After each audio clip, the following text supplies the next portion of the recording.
Hello there, almost creative one. Kerry Schafer here with you again. I am in an adventurous streak today, and so what I want to talk to you about is revision, or as I like to call it, taking creative detours, or sometimes just totally burning the whole ball of wax down to the ground and starting over again from the beginning. Now, for some of us, this is a scary thing. And if you are one of those people who has been working on the same project for like the last 20 years, this is going to be really scary for you.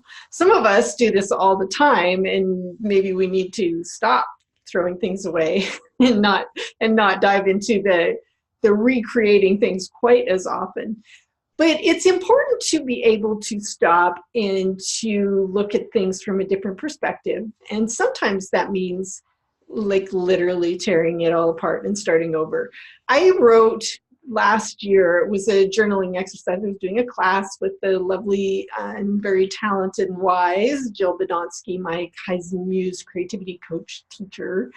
And what I ended up writing is that life, creating a business, any sort of creative endeavor is the same as writing a novel. And it comes with the same sort of angst in the middle, the inevitable rewrites before you get to the final product. And I'm reminding myself of that right now because I'm totally in the process of rebranding my whole business. So if you've been with me for a while, you know that I have a business that I call Swimming North. And I realized that really the people that I most am talking to and working with and what my whole world centers around is writing.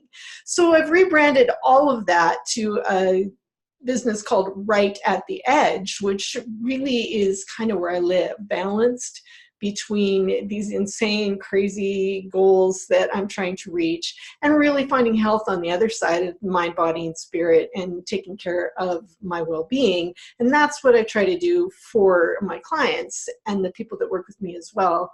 So, you know, a long time ago, before I got published, the very first time, my very first novel, it began as a NaNoWriMo novel. It is November right now as I'm recording this, and some of you are in the middle of NaNoWriMo right now. This novel was crazy. It ended up being my very first published book, Between, but in its first manifestation, there was stuff everywhere. It had no coherence. There was lots of really fun ideas, and I had a blast writing it, which could have been enough, except that I really wanted to be traditionally published. And that meant figuring out how to make it fit a genre, have a structure, do character arcs, all those kinds of things. And there was a point after numerous revisions where I sent it to a friend to read. And the things I said to him after I got his revision back were really not very nice, actually. I was devastated. I cried actually for days. My Viking wanted to go find this individual and have words with him for having been so harsh and upset me so much. But here's the thing, he was right. Adrian, if you're out there somewhere, thank you again for that, because what happened was I read what he said, I came back, I read my story, and I saw it in a whole new way. And then what I needed to do after I saw that was to tear it down to the bone.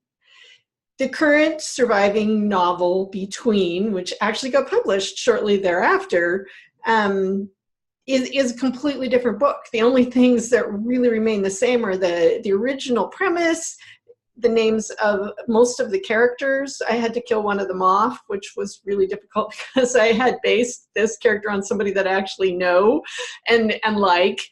And he did die during the middle of the revision process. And then I had this whole weird magical thinking thing that perhaps I had caused this. So that was really, really a hard thing to do, to take him out of the book. But the book came first because I'm weird that way. Writing all was number one and foremost. What does the story need? So coming back from that, my challenge to you is to have a look at the project that you're engaged in if you're stuck at all. If you're not stuck and everything's going beautifully and brilliantly, then maybe none of this applies to you at all right now, but it probably will someday, or maybe it applies in another area of your life. Because I really believe that our relationships, our jobs, sometimes just the way that we're managing household chores or something that we are stuck on and tired of, all it requires is to look at it in a whole new way and upside down, maybe backwards. Jill Benotsky wrote a book called 9 Modern Day Muses and a Bodyguard, which takes these fun creativity principles, which are all very true, and turns them into modern day muses, re-envisioned, right? So one of my favorites is a muse named Albert. She named him after Albert Einstein because he had this big imagination and saw everything in completely different ways.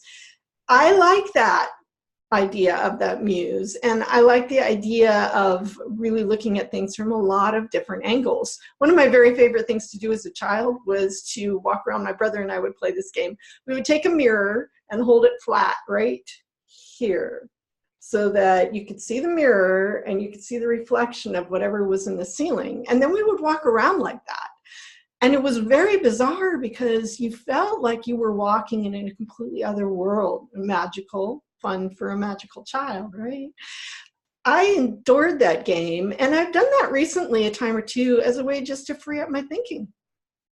Another thing to do is to just put disparate elements together. If you're stuck on a title, putting words together that normally you wouldn't think of, an adjective and a noun that would go together in that way, playing word games, playing all kinds of fun games, doing some drawing if you usually write, or writing if you usually draw, or pulling in some music, doing something a little different and having some fun with it, lighten up.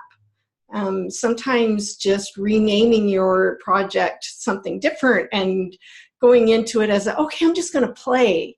This is a completely side project. The hard work that I've done is still over here. I'm not doing anything with it. What I'm going to do now over here is just play around, have some fun, and if anything comes out of it, then I can always take it back and use it in the original project. That really helps sometimes to free things up. Oh, the lights just came out outside. You guys, at this office, I have to show you this real quick. I don't know if this is going to work because I'm all hooked up to a mic, and I'll probably make a disaster. When the lights come on outside my glass window at night, it just glows with this magical light, and it doesn't look the same. I'm noticing that already when I show it to you. So I wish I could show you that, but I can't. So you would have to come, visit me or see me in person. So that is what I wanted to talk to you about today, is the doing revision. Sometimes I call it taking creative detours. So if you have somewhere else that you want to go, if you're feeling stuck, sometimes the other thing to do is to just go off. Those tangents, sometimes those are good. Sometimes rabbit holes are valid because you get valid information while you're down there, or at least you refresh your mind and have some fun. So consider that. I would love to hear from you if you try to do any of these seeing things in new ways activities. I am supposed to remind you that Creativity Quest is a podcast that is owned and copyrighted by Authors on the Air Global Radio Broadcasting Network, and I'm really grateful to them for hosting me. And hey, go do creative things. See you next time.